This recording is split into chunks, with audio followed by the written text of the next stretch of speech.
What's up, y'all? Got another Hidden Gems video here for you guys. This time I'm talking about Ghost Cage by Nick Dragotta and Caleb Goldner, lettered by Russ Wooten, edited by David Brothers. Frank Martin, it says colors, but this book's black and white, so I guess he just did the cover. This book, this is a Nick Dragotta fucking masterclass. Look at this. Look at these opening pages. Look at this. What book are you getting where this is what you get to start? This book, I think, was the most unique book I read in all of 2025. It is Nick Dragotta doing full manga shit, man.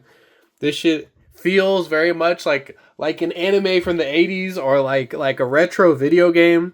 It really is a wonderful thing. Dragotta has always been one of these guys who wears his like references on his sleeves. Oh my gosh, struggle with that one. Sleeves, I feel like.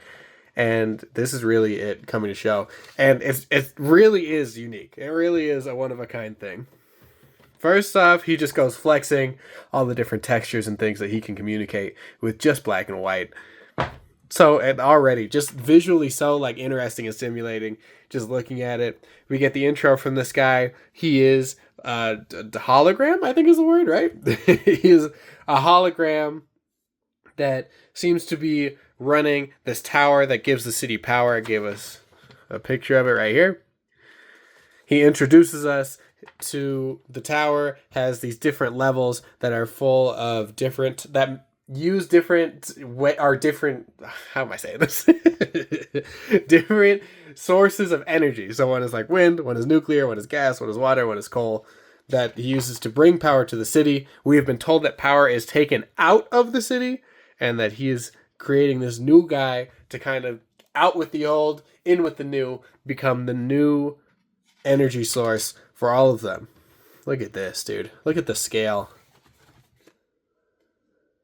Look at the scale, man. He is really something else. I mean, he can do these close-up portraits. He can make 1,000 little panels. His 2-page spreads are beautiful. Nick Dragotta really has it all. This really, really delivers for me on that kind of retro game feel. And each level, as our homie Sam, who I should introduce, as our homie Sam, is each level is so like, it just feels like you're the character in like a video game, dude. Like we're going through each level to get to the top of the tower, and it's so simple, but it's so propulsive and so like, it just makes it so easy to keep flipping the pages, you know, if you can feel the progression in all of it, and it's so clearly defined progression points as we kind of go through here, which gives us video game feel. I also love this hologram guy on the shaky TV. I can like hear it through like a Nintendo, dude. Can you hear it? I don't know. It just really worked for me on that level. This is our girl Doyle, who works for the company, the power plant. And she's there to kind of be like the tech crew to go along with Sam as he goes from level to level and make sure that he's running efficiently and, you know, not falling apart up there. This book, their dynamic, I feel like is at the heart of the story, and kind of her, she's very naive at the start and she like only cares about her job. And then as we move through, we get this beautiful journey of Sam and Doyle as they move through and grow and become something new by the end. You know, they're different people changed by this experience. Look at this paneling by Dragotta, man. It says on the front that Dragotta and Goldner co-wrote this. I think that this book really smartly is restrained on its dialogue and just lettering on the pages in general. It a lot of the time just kind of lets the art talk. There are definitely pages where there's, you know, lots and lots of words on the page, but I feel like it kind of makes up for it by only talking on the in-between. When we're getting like the cool action shit, they really know how to let it breathe and keep it exciting. I love the character design. This one is Cole on the first level here. I'm not going to show you too much because this whole trade contains only like 3 issues, which is a beefy 3 issues though. But we have Cole here. The designs of each level are these huge like amalgamation beings that represent the whole energy source.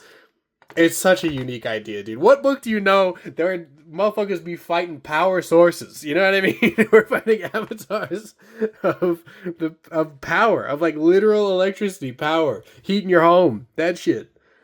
It's beautiful. stellar action. I mean, Dragotta can deliver on the action.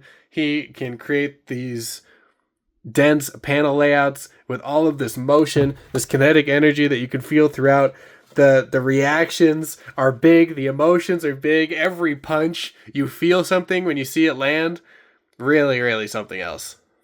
Really something else. I've only just started getting into manga, like reading manga this year, and this one really feels like it has the energy of a manga in it. This is like the closest marriage of Western comics and manga that I've ever seen.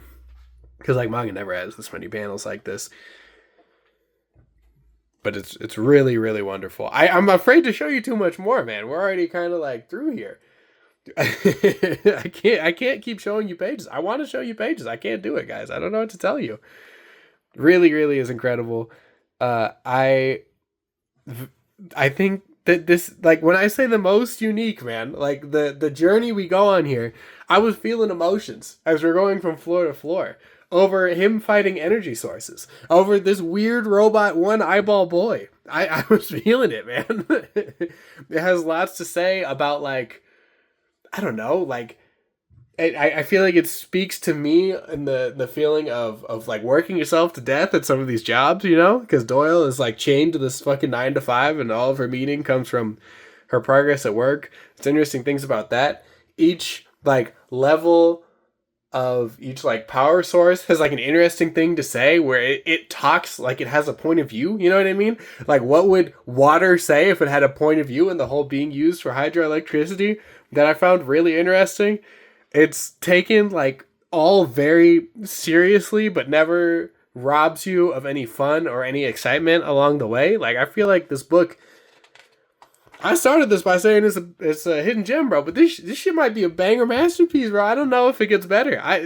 For me, it was a one sitting read. I think for most people it'd be a one sitting read, although there can be lots of text in many of these. But I mean, come on, bro. Come on, bro. Beautiful. He does these beautiful design elements, the hands pulling down on the water. It's a masterpiece, bro. It is visual storytelling brought to the maximum. I feel like this book understands and realizes the full potential of what the comic medium has to offer with the story. Like, this couldn't be communicated in any other way.